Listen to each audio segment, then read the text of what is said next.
invitamos a ponerse de rodilla para orar.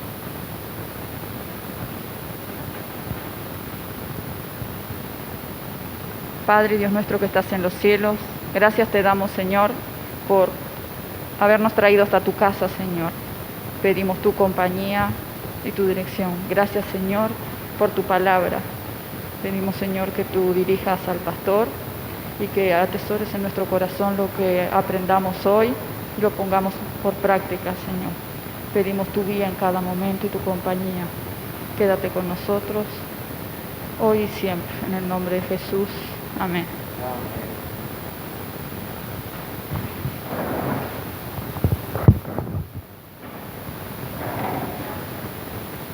¿Me escuchan bien? ¿Sí? Bien. Bueno, una alegría estar juntos nuevamente después de un tiempo. Ahora sí, gracias Fernando. Vamos a ver cuánto tiempo tenemos. Estamos bien.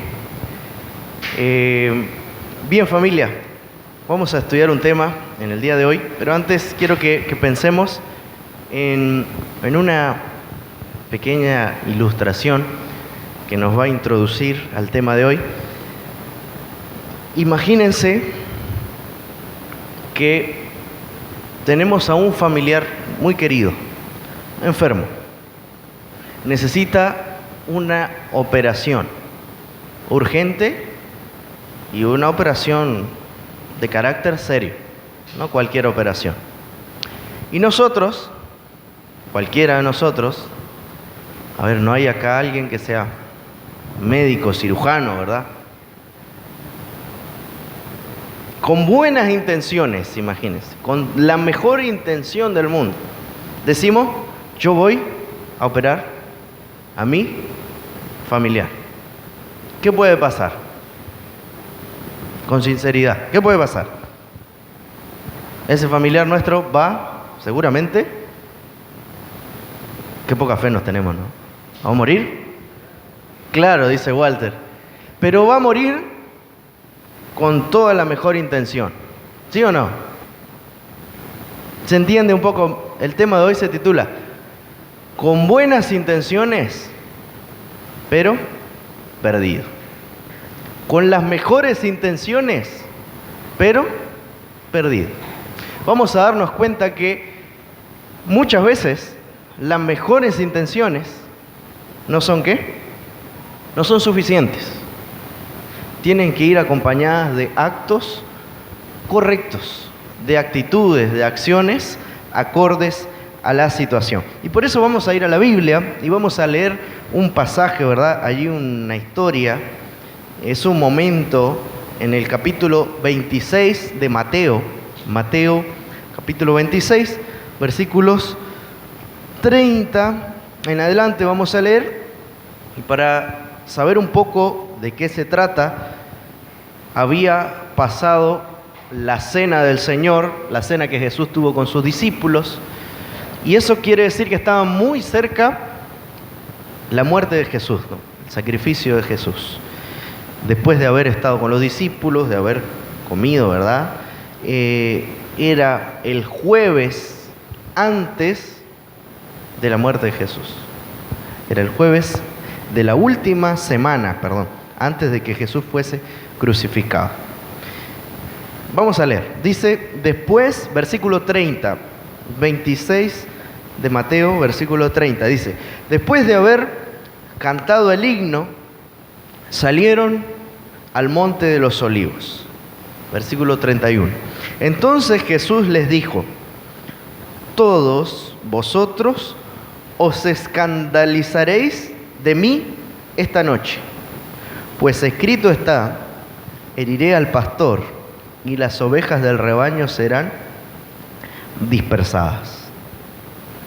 Y el 32 sigue diciendo, pero después que haya resucitado, iré delante de vosotros a Galilea.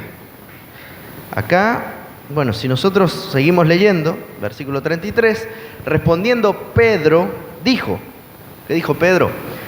Aunque todos se escandalicen de ti, yo nunca me escandalizaré. Jesús le dijo: de cierto te digo que esta noche, antes que el gallo cante, me negarás 3 veces.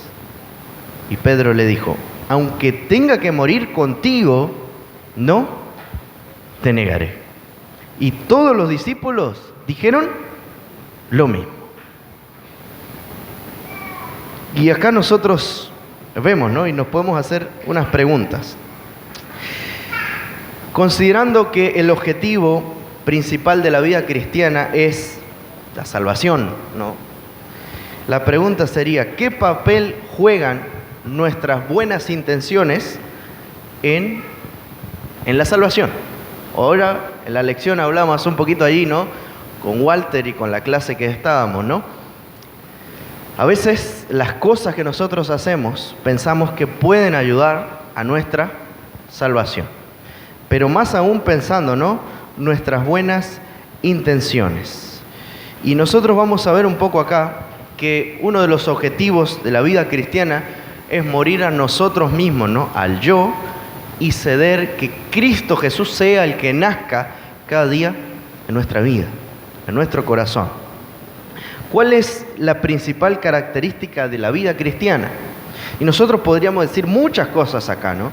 Pero podríamos decir que una de las principales lecciones es que la vida del cristiano debe estar basada en la Biblia.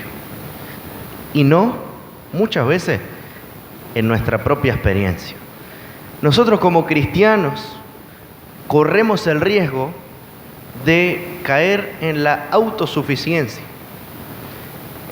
en que a veces podemos llegar a decir: me sé un versículo de memoria, ¿para qué lo voy a leer si ya me lo sé de memoria? Y así con muchas cosas: ¿para qué voy a orar si ya oré ayer, si ya oré? Como que vamos haciéndonos nosotros mismos más autosuficientes y menos, como que necesitamos menos ¿de quién? De Jesús. Y la realidad es al contrario, que cada día necesitamos más de Jesús y creer menos en nosotros. Como dijo Juan el Bautista, es necesario que yo mengüe y que Él crezca. Y esa debiera ser la realidad. Y vamos a ver entonces en esta mañana 2 formas de enfrentar a los problemas, las pruebas y las situaciones. La primera forma es Jesús y las pruebas del cristiano. Miren, Jesús en este texto que acabamos de leer, así a primera vista parece que no, pero Jesús está afrontando una de las pruebas más difíciles que tuvo que afrontar. Miren, Jesús busca su refugio, Jesús mismo, el Hijo de Dios, ¿no? Esta semana estudiábamos allí lo que Jesús hizo, ¿no? En favor de nosotros. Se hizo hombre, tomó nuestra naturaleza, se hizo nuestro hermano. No se avergüenza de llamarnos hermanos. Jesús tomó nuestra naturaleza como hombre y siendo mismo el Hijo de Dios, en el momento de prueba, de dificultad, decidió refugiarse en la palabra santa de Dios, en la Biblia. ¿Qué hizo Jesús? Miren, Él buscó refugio. Vamos a leer un poquito, ¿verdad? Estaba allí con sus 11 discípulos, fueron al monte de los olivos. ¿Y qué dice Jesús? Versículo 31. Jesús les dijo: todos vosotros os escandalizaréis de mí esta noche. Jesús está dando una pequeña profecía de algo que va a suceder. No sé qué hora era, pero Él está diciendo: esta noche todos ustedes se van a escandalizar de mí. Todos ustedes se van a preocupar de mí. Pero no solo preocupar, se van a asustar. Ustedes en la noche todos van a creer que es un peligro estar con Jesús. Ustedes van a ser incluso perseguidos por haber estado conmigo. Todos ustedes se van a escandalizar, se van a asustar, se van a ir, me van a dejar solo. Es lo que está prácticamente Jesús profetizando que va a suceder. Todos, que está diciendo Jesús, no está diciendo que uno, que dos, sino que todos sus discípulos, sus amigos, con los que Él había estado ya más o menos 3 años y medio, compartiendo muchas cosas, ¿verdad? Muchos milagros, muchas pruebas, muchas alegrías, también tristeza. Todos ellos que habían considerado un orgullo estar con Jesús, ahora iban a tener incluso miedo de decir, como Pedro, que lo conocían, porque Jesús estaba siendo acusado, ¿verdad?, de muerte. Todos se iban a escandalizar. La pregunta es, ¿cómo tomó Jesús esta situación? Porque era una situación triste, ¿no? Decepcionante quizás. Pero Jesús no se decepciona porque Él está profetizando, Él está diciendo lo que va a suceder. Pero imagínense, fuéramos nosotros, ¿cómo tomaríamos esa situación? Mi familia o los más cercanos allí, en un problema, en una situación, cuando más lo necesitamos, no están, me dejan solo. Y eso fue lo que hicieron ¿quiénes? Los discípulos, ¿con quién? Con Jesús. Lo dejaron solo, se escondieron, tuvieron miedo. ¿Qué hizo Jesús? Jesús se aferró a la palabra, a la escritura. ¿Quieren ver cómo? Él dice, esta noche todos vosotros os escandalizaréis de mí. Y Él dice, porque escrito está. Una vez más, nosotros vemos que Jesús conocía la Biblia. Jesús manejaba la Biblia. Jesús sabía de la Biblia y de la escritura y de lo que decía acerca de Él. ¿Qué estaba escrito? Heriré al pastor y las ovejas del rebaño serán dispersadas. ¿Dónde está eso? Vamos a ver. Zacarías 13:7. Zacarías 13:7. Nosotros encontramos allí. Jesús está solamente citando y es impresionante ver, ¿no? Zacarías, versículo 13, versículo 7, dice así: levántate espada contra el pastor y contra el hombre que me acompaña, dice Jehová de los ejércitos. Hiere al pastor y serán dispersadas las ovejas. Jesús sabía que esto era parte del cumplimiento de la profecía. Jesús sabía que tenía que pasar por el valle de muerte solo. Nosotros hablamos ahora, ¿no?, un poco allí en la lección, que Jesús simplemente tomó la naturaleza humana, ¿no?, y como hombre tenía los mismos temores que nosotros como seres humanos también tenemos. Tenía miedo a morir. Estaba ya orando, diciéndole: Padre, pasa de mí, si es posible, esta copa, pero que no se haga tu voluntad, sino la tuya. Miren, acá estaba y acá nos encontramos con Jesús. Imagínense el dolor, el sentimiento de que sus discípulos no iban a estar con Él. Era una prueba fuerte, pero en esa prueba difícil, fuerte, Jesús se aferra a la Biblia. Y Él entiende que lo que está pasando es el cumplimiento de la profecía.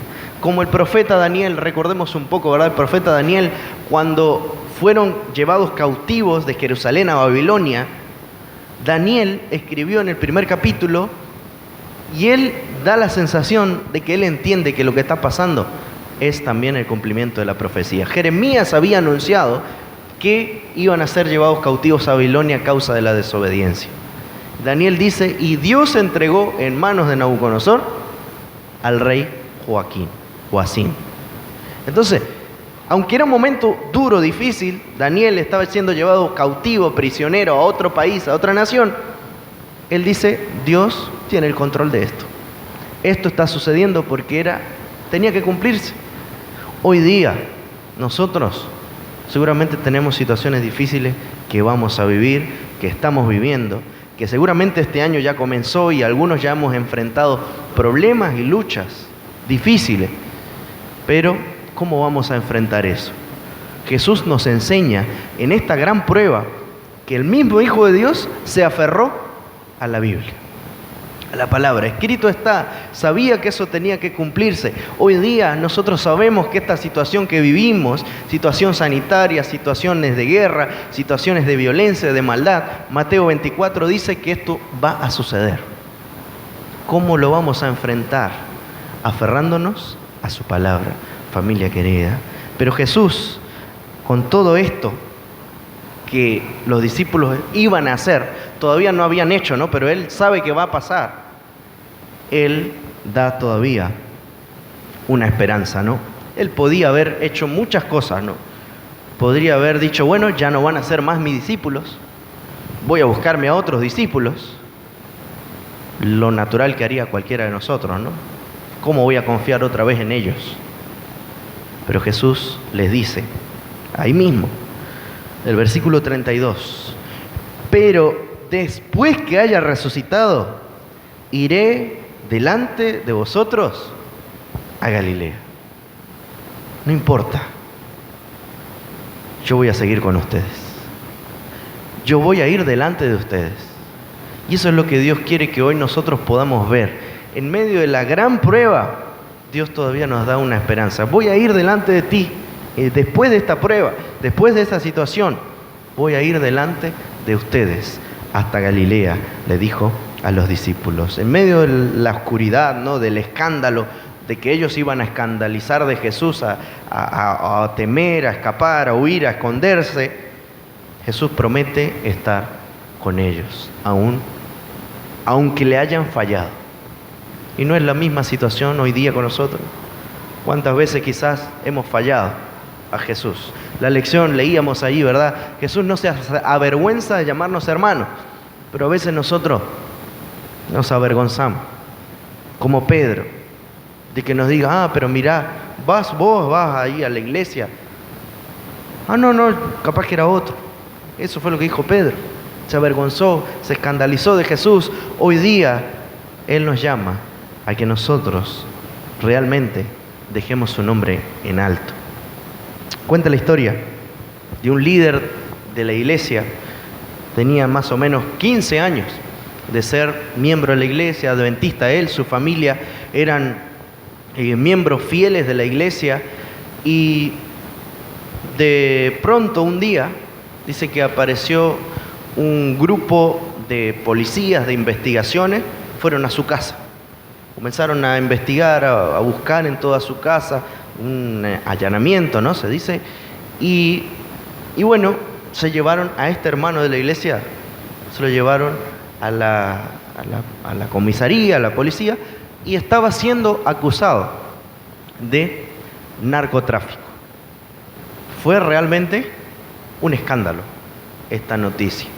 La familia de la esposa de este hermano, la familia no era cristiana, no era creyente, y aprovechó ese momento, esa situación, para decir, ahí está, era un falso, era todo eso que iban a la iglesia, era una mentira, mirá, y comenzaron a criticar. Mismos hermanos de la iglesia comenzaron a alejarse un poco, ¿verdad? Nadie quería verse involucrado con un supuesto narcotraficante. Esta familia, este hombre, se volvió el blanco de muchas críticas. Dice que pasó un tiempo y finalmente el pastor fue a visitar, ¿verdad?, a este hombre, y él estaba muy decepcionado, dolido, triste, porque sentía que en ese peor momento sus amigos de la iglesia lo habían dejado solo. Nadie más había ido a visitarlo. Dice que después de un tiempo, las investigaciones tuvieron que disculparse porque había sido una falsa información, todo había sido un error, y encontraron que este hermano era completamente inocente. Dice que inmediatamente algunos hermanos fueron a acercarse a querer visitarlo, pero él no quería recibir a nadie, porque estaba muy dolido, porque en el momento que él más los necesitó, no estuvo nadie. ¿Saben? Esta historia nos enseña a nosotros, familia, que hay momentos muy difíciles que nosotros como cristianos vamos a vivir. Y Jesús ya lo estaba diciendo acá y se lo dijo a los discípulos: ustedes todos se van a escandalizar de mí. La Biblia nos dice que hay situaciones tristes, difíciles, que tú y yo vamos a vivir.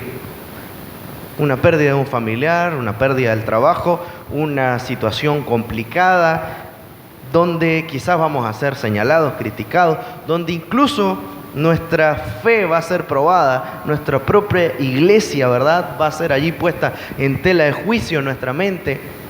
Y es allí donde Dios nos dice, ¿qué vamos a hacer en esta situación, no? Sin embargo, en esos momentos es cuando Dios nos llama a aferrarnos a la Biblia. Necesitamos levantar los ojos y decir, Señor, tú vas a ir delante de mí, como dijo acá a sus discípulos. En este momento de escándalo, tú vas a ir delante de nosotros. Por eso, el Señor Jesús hoy nos dice eso. Por mala que parezca la situación, por problemática, por difícil, por dura, por dolorosa que pueda llegar a ser, necesitamos aferrarnos a la Biblia. Porque a veces puede ser quizás alguien muy cercano que nos haga sentir mal, ¿verdad? Son estrategias todas de Satanás, del enemigo, de usar cualquier cosa para alejarnos de Dios, para alejarnos de lo que realmente importa. ¿Saben? Entonces, podemos decir hasta acá, Jesús enfrentó un problema grande, difícil, doloroso, aferrándose a la Biblia, a la palabra.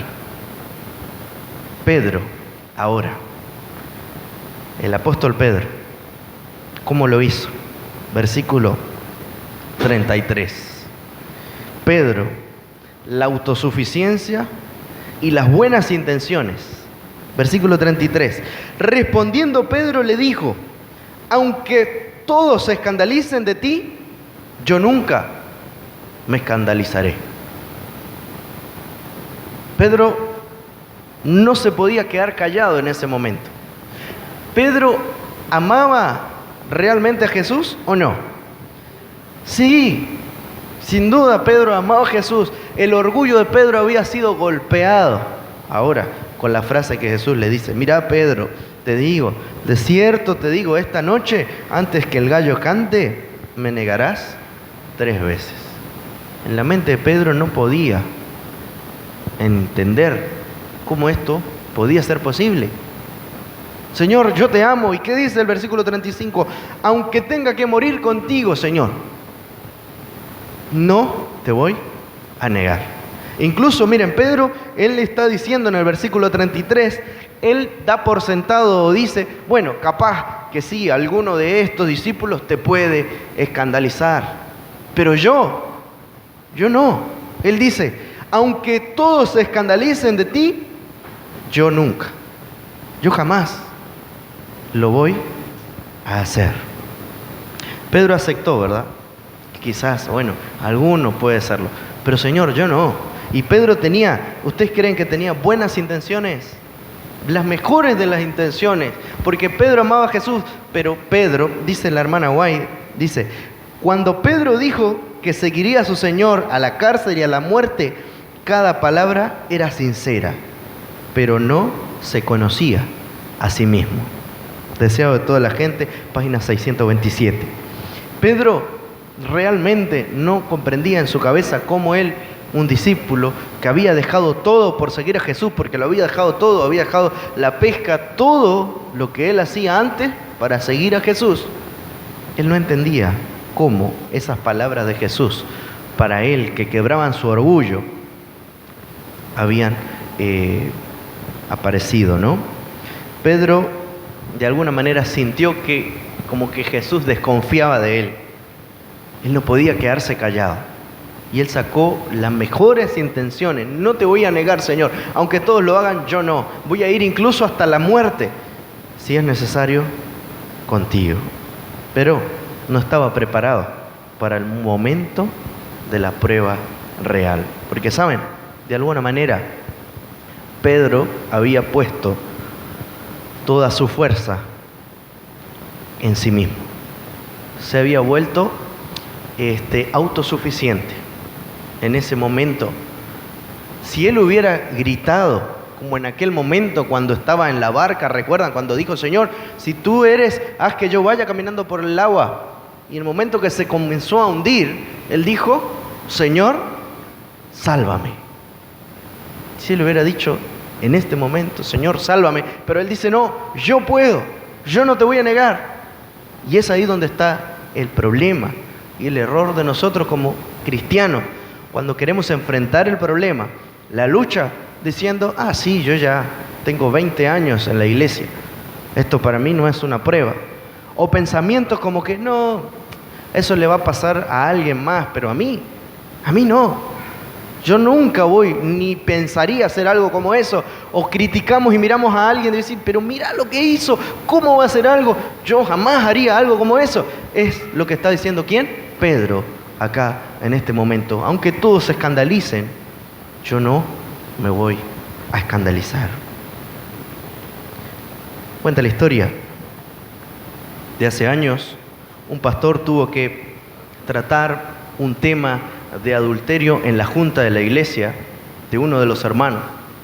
Y estaban discutiendo, ¿verdad?, el tema de esta persona que había lamentablemente herido a varias familias, un hermano que se había entrado en amoríos con otra hermana. Imagínense el problema tan triste, ¿no?, y lamentable. Y uno de los hermanos de allí dijo, es necesario, se levantó, ¿no?, en pleno de la junta y dice, es necesario que no solamente que sea desglosado como miembro de la iglesia, sino también tiene que ser castigado porque ha lastimado a muchos miembros de nuestra iglesia. Y la cosa se complicó un poco más cuando otro hermano dijo, es verdad, pero ese hermano también necesita nuestro apoyo, necesita de nosotros, porque es un momento realmente muy duro y muy difícil. Porque podría ser ese hermano cualquiera de nosotros que hubiese podido estar pasando por esta situación.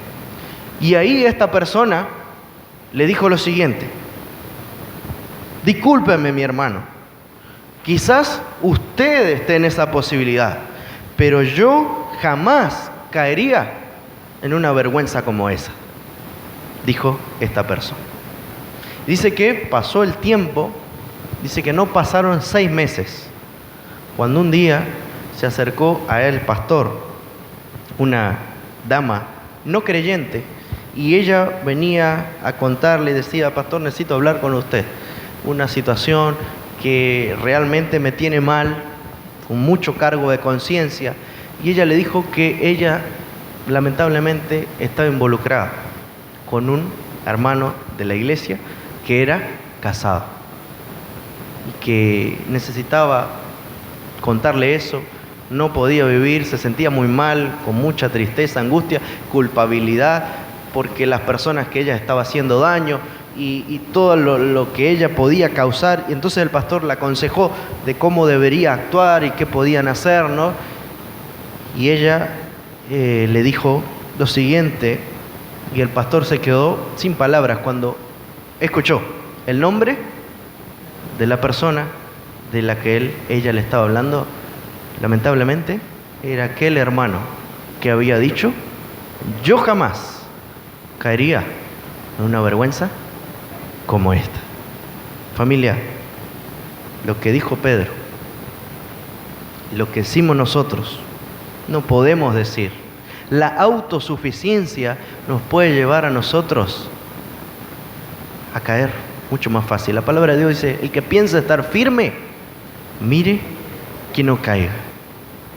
El pecado, el enemigo, anda como un león rugiente buscando a quién devorar. Y ahí no vale que yo me sepa la Biblia de memoria, ahí no vale que yo tenga muchos años de adventista, de creyente, ahí no vale nada de eso. Solo vale aferrarme a Cristo Jesús, aferrarme a su palabra. El enemigo, nosotros vamos a correr el riesgo de decir cosas y frases como esta, ¿verdad? Yo jamás caeré. Eso le pasará solamente a los débiles. Yo nunca estaré en esta o en aquella situación. Puede ser que nosotros tengamos la buena intención de no fallar, como Pedro la tenía. Puede ser que tengamos la mejor intención, ¿verdad?, de nunca defraudar a Jesús, de poder cumplir con Él, con todas las personas que están a nuestro alrededor. Sin embargo, la autosuficiencia. Miren, las buenas intenciones muchas veces son las que nos pueden llevar a la autosuficiencia, y la autosuficiencia a la altivez. y la altivez, ¿saben qué viene? Viene la caída. Proverbios lo dice de la siguiente manera. Libro de Proverbios, versículo 16, 18. Dice así: antes del quebrantamiento es la soberbia, y antes de la caída la altivez del espíritu. Por eso, familia, el Señor nos quiere recordar en este día que nuestro corazón es engañoso, es el corazón más que todas las cosas. Hay camino que al hombre le parece derecho, pero su fin es la muerte. En nuestro corazón existe, ¿verdad? Lamentablemente está contaminado con el pecado, con tendencias pecaminosas que vivimos diariamente en situaciones, ¿verdad? Solamente nosotros necesitamos aceptar la invitación que Jesús nos hace hoy. Él nos dice: yo voy a estar contigo. Y cambiar hoy ese pensamiento de decir: yo nunca fallaré, yo jamás voy a hacer esto, más bien en decir: Señor, sálvame. Señor, ten misericordia de mí. Señor, ten piedad de mí. Ayúdame a no caer. Dejemos de un lado, ¿verdad?, las buenas intenciones. Como Pedro, tenía las mejores intenciones, pero lamentablemente estaba perdido en este momento. Entonces, podemos decir hasta este momento dos opciones de cómo enfrentar las pruebas, las dificultades, por más tristes y dolorosas que puedan llegar a ser. La primera, como el Señor Jesús, aferrarnos a la Biblia, a su palabra. Saber que Él dice: yo después de resucitar voy a ir delante de ti. No estamos solos. Jesús tuvo que pasar esa prueba solo para que hoy tú y yo no la pasemos solo. Jesús hizo el primer camino, el primer viaje solo, el más difícil, para que cuando tú y yo tengamos que pasar, como dice el Salmo 23, por valle de sombra y de muerte, no estemos solos, estemos acompañados. La segunda forma y manera es confiando en nosotros mismos. Es la autosuficiencia, es decir: yo nunca voy a hacer esto, yo no lo voy a hacer, yo voy porque yo sé, porque yo puedo, porque yo soy inteligente. Y sabemos que el resultado de esta manera, la segunda, es la desgracia, es la pérdida total incluso de la vida eterna que Jesús nos quiere ofrecer y otorgar. Por eso, familia, no sé cuántas veces, ¿no?, quizás hemos hecho promesas y le hemos prometido: Señor, a veces, por lo general, cuando comienza un año, es una época para hacer muchos planes, sueños, decir: bueno, este año, Señor, sí voy a hacer mi año bíblico, este año voy a orar más, este año voy a hacer tal cosa, y muchos se proponen metas. Y no sé cuántas veces quizás le habrás prometido al Señor: Señor, de ahora en adelante voy a ser un mejor padre, Señor, de ahora en adelante voy a ser un mejor esposo, Señor, de ahora en adelante voy a ser mejor, voy a estar más involucrado en las actividades de la iglesia, voy a predicar más. No sé cuántas veces le hemos prometido al Señor. Pero hoy, por mejor que sean nuestras intenciones, quizás no prometamos, sino digamos: Señor, yo quiero que tú me ayudes a ser fuerte. Señor, yo quiero que tú me salves. Señor, yo quiero que tú me utilices donde quiera que tú necesites de mí. Yo quiero, Señor, que tú tomes mi vida realmente y que me puedas guiar. En esta situación que podamos estar viviendo hoy o que vamos a vivir más adelante, ¿verdad?, porque el año recién comienza, van a venir muchas pruebas, pero que nosotros podamos decirle: Señor, ayúdame a poder ser fiel. Ayúdame a aferrarme a tu palabra. Quiero desconfiar de mí, que sea nuestra oración quizás hoy. Señor, que podamos desconfiar de nosotros mismos y confiar más en ti, más en tu palabra. Quita la autosuficiencia de nosotros. Cuando haya un problema, que en vez de yo pensar cómo resolverlo, que pueda pensar más bien cómo Dios lo puede resolver. Ponerlo en sus manos. Pues saben, nosotros estamos acostumbrados a hacerlo todo al revés. Cuando ya tenemos el agua al cuello, ahí pensamos: ¿por qué no oramos? ¿Por qué no buscamos a Dios? Pero que hoy nosotros podamos decirle: Señor, ayúdame a buscar primeramente el reino de Dios, su justicia, las demás cosas van a venir por añadidura. Les gustaría decirle, Señor, hazme un buen padre. Señor, hazme tú un buen esposo. Hazme tú una buena persona, un buen ciudadano, un buen cristiano, para tu honra y tu gloria. Si les gustaría a ustedes decirle eso al Señor, quiero que juntos le podamos decir, Señor, en esta hora, que nuestra vida pueda estar completamente consagrada a Él. Y lo vamos a hacer a través de un canto, himno 248, que mi vida entera esté consagrada a ti, Señor. Que mi tiempo, que mis bienes, que mis pasos al andar, todo pueda estar encomendado al Señor. Que esa sea nuestra petición a nuestro Dios en esta mañana. Oramos. Señor y Dios, limpia nuestra vida, Señor. Que nuestra vida entera esté en tus manos.